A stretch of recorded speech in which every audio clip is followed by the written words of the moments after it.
নমস্কার, আমি সুপর্ণা রান্নাঘরে আজকে আরেকটা রেসিপি নিয়ে চলে এলাম। তো আজকে আমি আপনাদেরকে দেখাবো একটা ইভিনিং স্ন্যাক্স। সেটা আমি চিকেন, আলু অনেক কিছু দিয়েই বানাবো। তো সেটা আমি যখন বানাবো তখন আপনাদের প্রত্যেকটা ইনগ্রিডিয়েন্টস দেখাবো।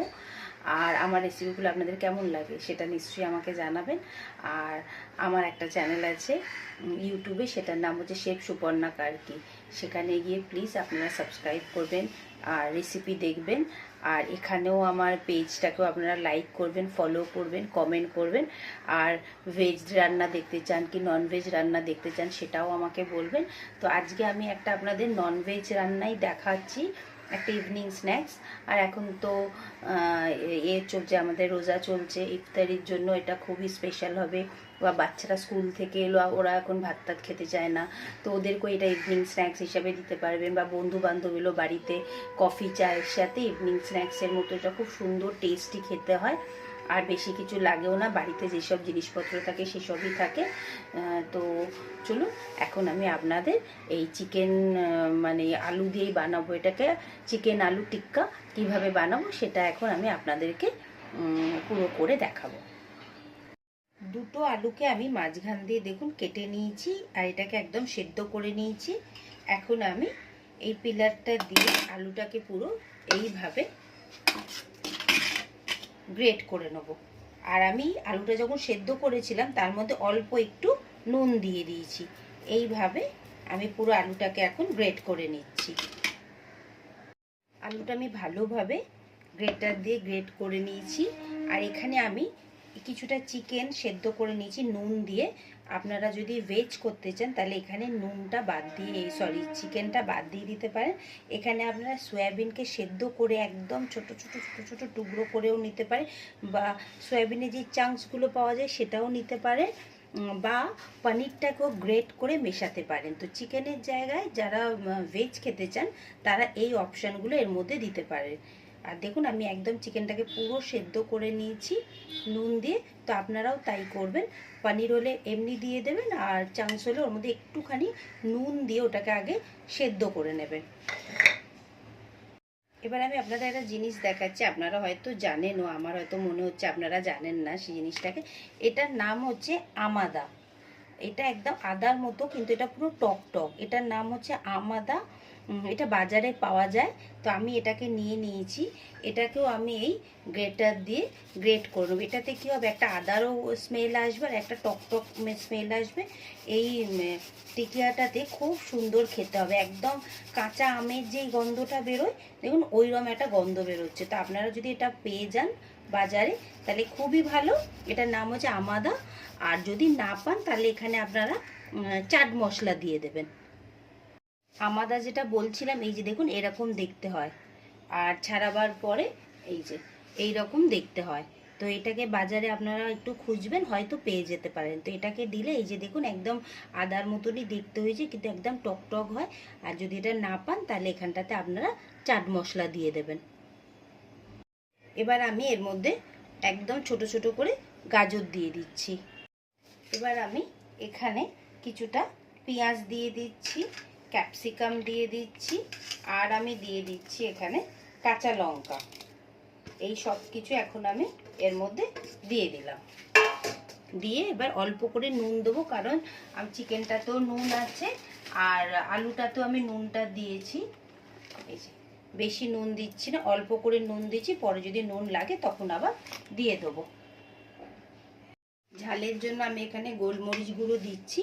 আপনাদের যদি মনে হয় যে না গোলমরিচ গুঁড়ো দেবেন না, তাহলে এটাকে আপনারা স্কিপ করতে পারেন, কিন্তু গোলমরিচ গুঁড়ো দিলে আরও সুন্দর খেতে লাগবে। এখানে আমি একটা ডিম ব্যবহার করছি। আপনারা যখন যদি ভেজ করতে চান ডিম দেবেন না এখানটাতে। এখানে আপনারা একটুখানি বেসন বা চালের গুঁড়ো দিয়ে জিনিসটাকে ভালো করে মিক্স করে এইভাবে জিনিসটাকে এবার আমরা ভালো করে মেখে নিচ্ছি প্রত্যেকটা জিনিসকে। ডিমের বদলে আপনারা এখানে নয় চালের গুঁড়ো আর নালে বেসন, এটাকে দিয়ে জিনিসটাকে ভালো করে আগে মেখে নেবেন। এইভাবে প্রত্যেকটা জিনিসকে সুন্দর করে আমরা মেখে নিচ্ছি। লাস্টে আমি অল্প একটু চিজ এর মধ্যে মিশিয়ে দিচ্ছি। আপনাদের যদি না দিতে ইচ্ছা করে না দিতে পারেন, কিন্তু দিলে আরও এটা সুন্দর টেস্ট চলে আসবে। তো আমি এটাকেও পুরো মিশিয়ে নিচ্ছি। নিয়ে আপনারা এখানে চিজের স্লাইসটাকেও টুকরো টুকরো করে কেটে দিতে পারেন। আমি মোজারেলা চিজ দিয়ে দিয়েছি।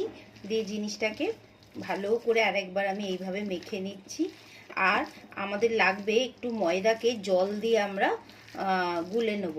আর এখানে আমি ব্রেড ক্রাম্স 3-4টে পাউরুটিকে মিক্সির মধ্যে একদম গ্রাইন্ড করে নিয়েছি। আর এখানে আমি অল্প একটুখানি মানে হাফ কাপ মতো ময়দা নিয়ে নিয়েছি, তার মধ্যে জল দিয়ে আমরা এই ব্যাটারটা তৈরি করে নিয়েছি। তো এবার আমি জিনিসটাকে আপনাদের দেখাচ্ছি।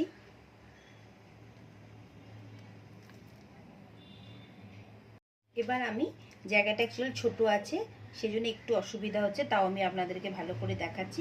প্রথমে আগে আমরা হাতে একটু এরমভাবে ময়দা লাগিয়ে নেব। নিয়ে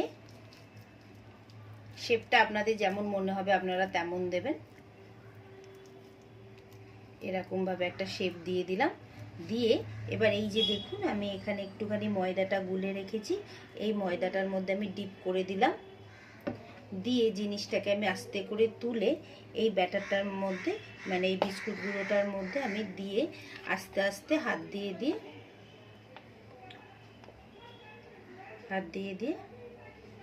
এইভাবে একটা শেপ করে নিলাম। নিয়ে দু হাত দিয়ে জিনিসটাকে এই যে আমি একটা এরম শেপ দিলাম। এবার আপনারা এখানে যদি এটাকে অন্যভাবে শেপ দিতে চান তাহলে দিতে পারেন। তো এইভাবেই আমি এখন প্রত্যেকটা করে নিচ্ছি। আর একটা আমি দেখিয়ে দিচ্ছি। প্রথমে আগে ময়দাটা হাতের মধ্যে নিয়ে নিলাম, নিয়ে অল্প করে একটু তুললাম, এইরকম ব্যাটারটা আমরা নিয়ে নিলাম। এটা নিয়ে ভালো করে আগে, আসলে আমার হাতটা কেটে গেছে তো সেই জন্য একটু অসুবিধা হচ্ছে, ব্যান্ডেড লাগানো আছে। এইভাবে নিয়ে নিলাম। নিয়ে এই যে ব্যাটারটার মধ্যে একটুখানি আগে ডিপ করে নিলাম। ডিপ করে নেওয়ার পরে ব্রেড ক্রাম্বসটার মধ্যে দিয়ে দিলাম। দিয়ে এই যে ওপর থেকে এইভাবে দিয়ে আগে নিলাম। নিয়ে আস্তে করে আগে হাতে তুলে নিলাম। নিয়ে জিনিসটাকে এইভাবে রেডি করে নিলাম। এবার আমরা এগুলো আগে রেডি করে নেব, তারপরে আমরা রিফাইন তেলে এগুলোকে ভালো করে ভেজে নেব। এবার তেলটা গরম হয়ে গেছে, তেলটার মধ্যে আমি আস্তে আস্তে এগুলোকে এবার ছেড়ে দেবো। এইভাবে আস্তে আস্তে করে এক একটা করে এখন আমি আগে আর একবার করে হাতে একটু ভালো করে আগে শেপ দিয়ে নিচ্ছি। আর তেলটাকে কিন্তু আমি হাই হিট করিনি, একদম আস্তে আস্তে একটু ভেতর থেকে হবে। তারপরে মানে 1 মিনিট আমি এখন স্লো করে রেখেছি, এরপরে আমি আস্তে আস্তে এগুলোকে বাড়িয়ে দেবো, মানে মিডিয়াম ফ্লেমে করে রেখেছি। তো এইভাবে এখন প্রত্যেকটা আগে আমি টিকিয়াগুলো দিয়ে দেবো। এখন আমি গ্যাসের ফ্লেমটা বাড়িয়ে দিয়েছি। এটা এখন দেখুন আস্তে আস্তে আস্তে আস্তে আমাদের কালার হবে, তখন ওপাট করে দেবো।